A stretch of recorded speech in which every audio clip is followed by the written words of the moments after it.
Hello students, I am Kalpana Dubey, your physics science teacher. आज हम देखेंगे रिफ्रैक्शन ऑफ लाइट, है ना। प्रीवियस क्लास में हमने क्या देखा था? Reflection of light. आज हम देखते हैं रिफ्रैक्शन ऑफ लाइट।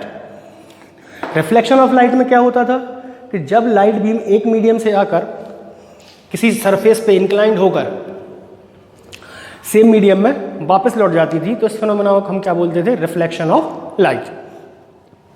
वही चीज रिफ्रैक्शन ऑफ लाइट। अब रिफ्रैक्शन ऑफ लाइट में क्या होगा कि जब लाइट एक मीडियम से आके किसी सरफेस पर टकराकर किसी दूसरे मीडियम में वापस लौट जाए, तो वो क्या कहलाएगा? आपका रिफ्रैक्शन ऑफ लाइट। जैसे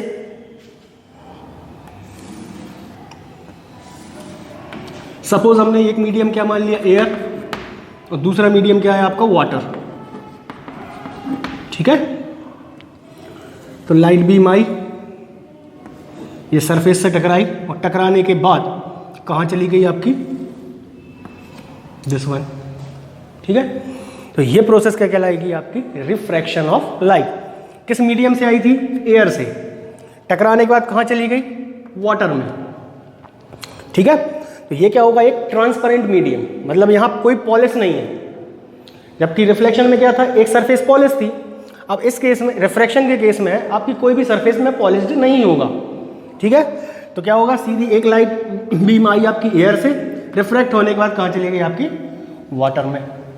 ठीक है, तो ये क्या कहलाएगी? आपकी इंसिडेंट रे। सेम चीज ये कहलाएगी आपकी रिफ्रैक्टेड रे, और this one is a normal. ठीक है, अब नॉर्मल इंसिडेंट के साथ जो एंगल बनाएगा वो क्या कहलाएगा? एंगल ऑफ इंसिडेंस आई, और रिफ्रैक्टेड रे के साथ जो एंगल बनाएगा वो क्या कहलाएगा? एंगल ऑफ आर, मतलब एंगल ऑफ रिफ्रैक्शन। ठीक है, अब इन केस ऑफ रिफ्लेक्शन में क्या था? एंगल आई और एंगल आर दोनों इक्वल थे, but in case of refraction I और आर कभी भी इक्वल नहीं होंगे। ठीक है, अब इसके अपन लॉज देखें तो फर्स्ट लॉ क्या कहता है इसका? First law, incident ray, refracted रे एंड नॉर्मल, तीनों कहां पर लाई करेंगे? एक सेम प्लेन पर। ठीक है, ये हो गया फर्स्ट लॉ। सेकेंड लॉ क्या कहता है आपका कि the ratio of sine of angle of incidence to the sine of angle of refraction is constant. Sine of angle of incidence, sine of angle of refraction is equal to constant.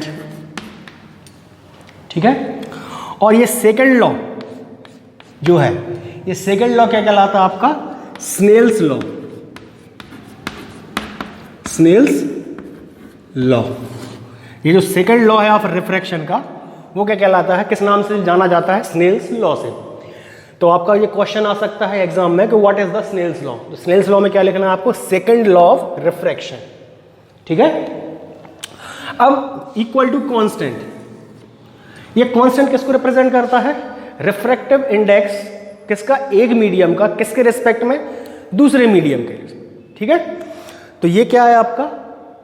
Refractive index, जिसे हम किससे represent करते हैं? Mu से। ठीक है, ये sign किसका है? म्यू। ठीक है, तो अब बात आती है किसकी? What is the refractive index. ठीक है ना, तो रिफ्रैक्टिव इंडेक्स क्या होगा? तो रिफ्रैक्टिव इंडेक्स क्या होता है आपका कि जब लाइट एक मीडियम से दूसरे मीडियम में आती है, ठीक है, तो उसका पाथ क्या हो जाता है? चेंज। ठीक है, जब लाइट एक मीडियम से दूसरे मीडियम में आती है तो उसका पाथ क्या हो जाता है? चेंज। तो इसका जो चेंज होना, कितना चेंज होगा, कितना नॉर्मल से दूर जाएगी लाइट, या कितना नॉर्मल से पास आएगी लाइट, ये टोटली किस पे डिपेंड करता है?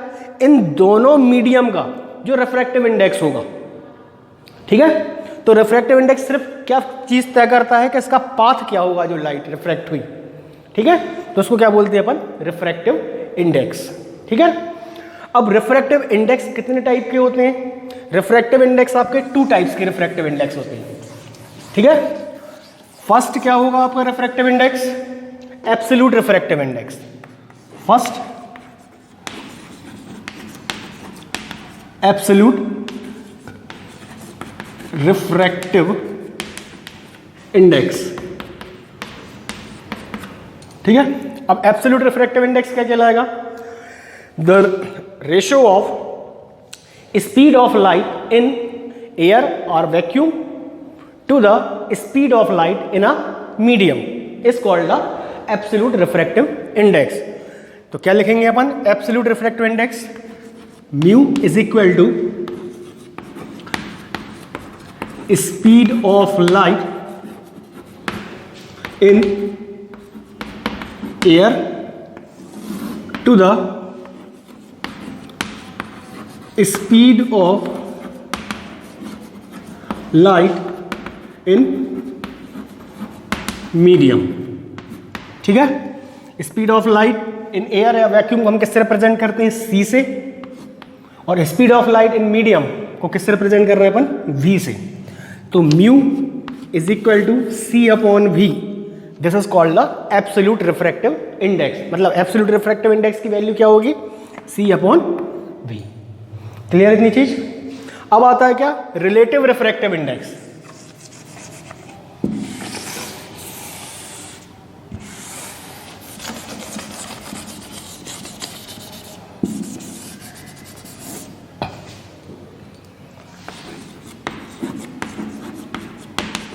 Relative refractive index. अब रिलेटिव रिफ्रैक्टिव इंडेक्स क्या कहलाएगा?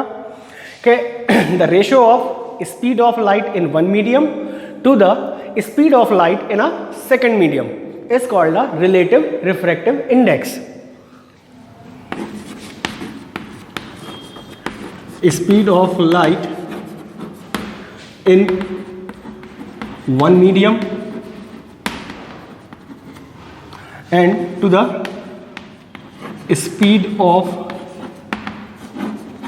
light in other medium is called the relative refractive index। तो क्या हो जाएगा? V1 upon V2। तो ये क्या कहलाता है आपका? रिलेटिव रिफ्रैक्टिव इंडेक्स, ठीक है।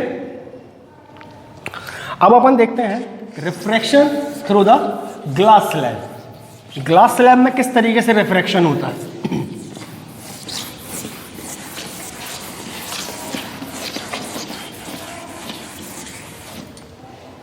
ठीक है।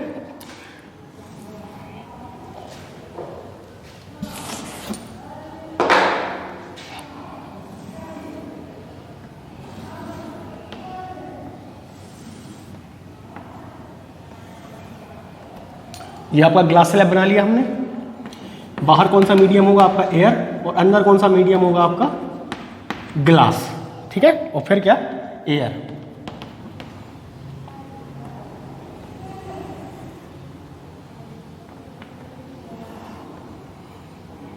ये आई इंसिडेंट रे,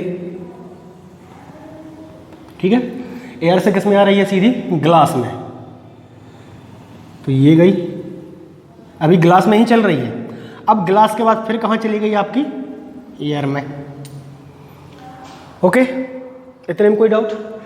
तो ये आपकी इंसिडेंट रे, ये आपकी रिफ्रैक्टेड, ये इंसिडेंट रे, ये आपकी रिफ्रैक्टेड रे, और ये लास्ट वाली जो रे है वो क्या कहलाती है? आपकी इमर्जेंट रे, ठीक है। अब इसको इमर्जेंट रे क्यों बोला? क्योंकि लाइट ने सबसे पहले किस मीडियम से एंटर किया? एयर से। किस में गई? ग्लास में। और लास्ट कहाँ निकली? आपकी एयर में। मतलब एंट्री पॉइंट और एग्जिट पॉइंट दोनों मीडियम क्या है? सेम। तो उस कंडीशन में जो लास्ट वाली रे होगी वो कौन सी रे कहलाएगी? आपकी इमर्जेंट रे, ठीक है। अब देखिए, यदि रिफ्रैक्शन नहीं होता तो लाइट क्या आती? बिल्कुल सीधी आती। ये इस तरीके से पूरी सीधी निकल जाती लाइट, ठीक है ना। तो इसकी जो रिफ्रैक्टेड नॉर्मल था नॉर्मल से ये जो परपेंडिकुलर डिस्टेंस मिल रही है हमको, ये जो डिस्टेंस होगी, ये एक्चुअल लाइट जो सीधी सीधी आ रही है विदाउट रिफ्रैक्शन, और ये क्या है, रिफ्रैक्टेड लाइट। ठीक है, तो रिफ्रैक्टेड लाइट और एक्चुअल लाइट के बीच की जो परपेंडिकुलर डिस्टेंस है वो क्या कहलाती है, आपकी लेटरल डिस्प्लेसमेंट।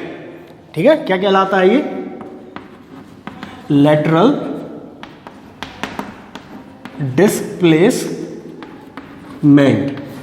ठीक है, ये क्या कहलाता है आपका लेटरल डिस्प्लेसमेंट। तो समझ में आया किस तरीके से रिफ्रैक्शन हो रहा है ग्लास स्लैब में।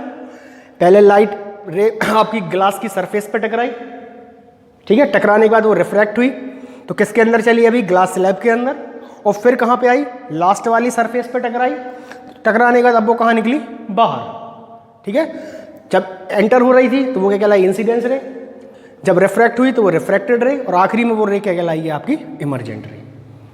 और जो डिस्प्लेसमेंट मिला यहाँ पर वो क्या कहलाता है, लेटरल डिस्प्लेसमेंट। क्लियर, तो ये होता है आपका रिफ्रैक्शन ऑफ लाइट। ओके, कोई प्रॉब्लम, नथिंग। ठीक है, थैंक यू।